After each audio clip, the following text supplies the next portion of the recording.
So is the United States about to strike Venezuela anytime now? For many days, that's of course been the question in Caracas, across the Caribbean and around the world. No, it's because the United States is actually tightening its military posture dramatically and just off Venezuela's shores.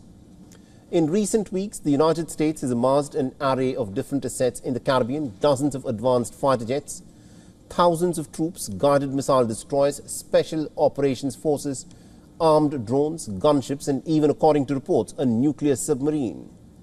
But the question is, of course, this: what is the purpose of this Donald Trump armada then?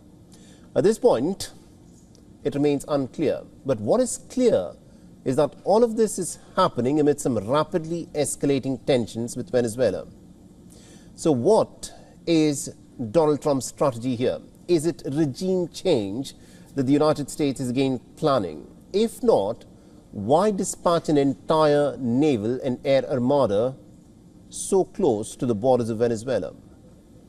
On the 1st of December, the U.S. Marine Corps MV-22 Ospreys and Harrier II jets were spotted at the Merchidita International Airport.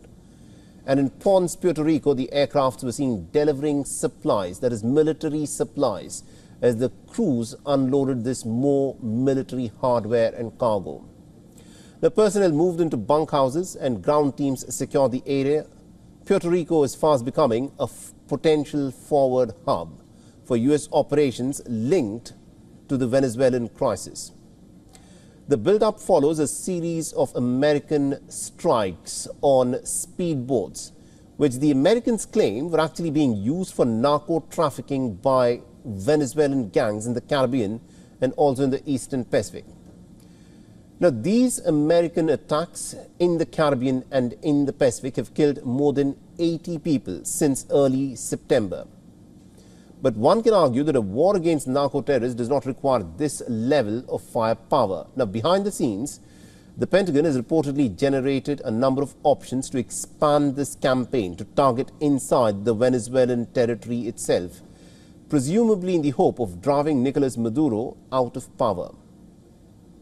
But President Donald Trump late last month denied that he has any such plans for regime change, while senior White House officials are still unclear about the legal basis for carrying out these attacks in the Caribbean. And yet the deployments by the Americans continue. Now, this comes as the United States is increasing pressure on Maduro, whose options for a U.S. guaranteed safe passage have now narrowed. A brief phone call last month between Maduro and Donald Trump ended with Trump rejecting most of Maduro's demands. Now, soon afterwards, Trump declared Venezuela's airspace to be shut in its entirety, further heightening the confusion and the anxiety in Caracas. When asked whether his comments signaled imminent possible attacks on Venezuela, Donald Trump responded, "Don't read anything into it just yet." But the legality of the administration's deadly attacks against suspected drug traffickers has raised a number of difficult questions, even within Washington, especially after reports that the survivors of one of the attacks was targeted again in a follow-up strike, triggering accusations of potential war crimes. So as fears of U.S. military action continue to mount, Nicolas Maduro has accused Washington of using drug trafficking as nothing more than a pretext to try and bring about regime change in Caracas. He has rejected what he has described as a slave's peace for the region. But the American campaign has already killed more than 80 people in the attacks that the Americans have carried out in the Caribbean and in the Pacific. Some have described these attacks to be extrajudicial killings. The Trump administration maintains that it is effectively at war only with the narco-terrorists, and yet the cost of this show of force are enormous. Now, operating a carrier strike group burns millions of dollars a day. Each boat strike costs hundreds of thousands of dollars, and the deployment has indirect strategic consequences.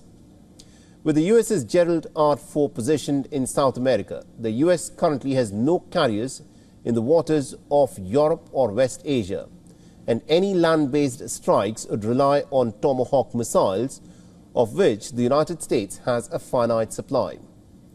The consequences of a full-scale attack would be even more uncertain. Air or missile strikes might not drive out Nicolas Maduro or may not trigger a coup, and a marine landing could lead to a prolonged quagmire.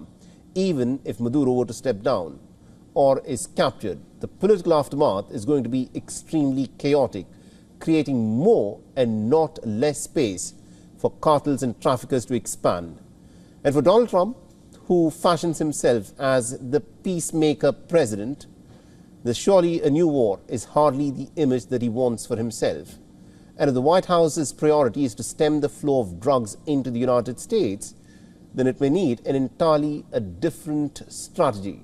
More Coast Guard cutters, more sea operatives, and not more aircraft carriers or nuclear submarines stationed along the coast of Venezuela.